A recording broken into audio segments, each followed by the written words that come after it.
Coronary heart disease literally means that you've got problems with the coronary arteries. Usually it is flaring up of the coronary arteries and it puts you at risk of having a heart attack.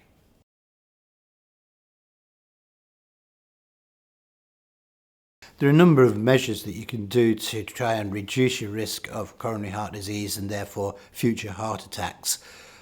Number one would be controlling your body weight, trying to avoid being overweight or obese. Exercise is good for coronary health. Diet is very important. A healthy diet, which is low in saturated fats particularly.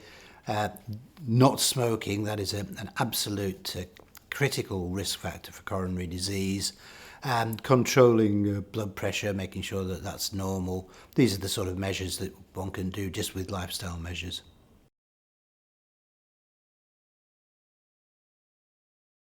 So hormone replacement therapy certainly has profound effects on the cardiovascular system, and estrogen is particularly beneficial for arterial function and for coronary arterial function as well. So that taking HRT, we now have plenty of evidence that it actually helps to prevent the development of coronary disease in postmenopausal women.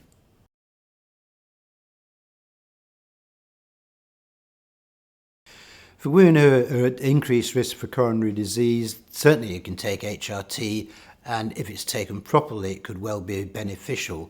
The important thing is to tailor the type of HRT that you're going to use, and we would often go for low starting doses, often go for non-oral or transdermal applications through skin patches or gels, and choose an appropriate progestogen that has good metabolic effects as opposed to some of them that have bad metabolic effects.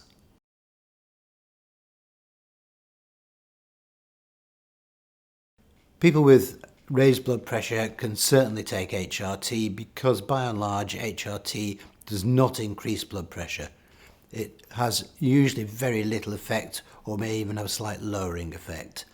So anyone with high blood pressure can go on to HRT, but at the same time you need to get your blood pressure controlled with other medications as well.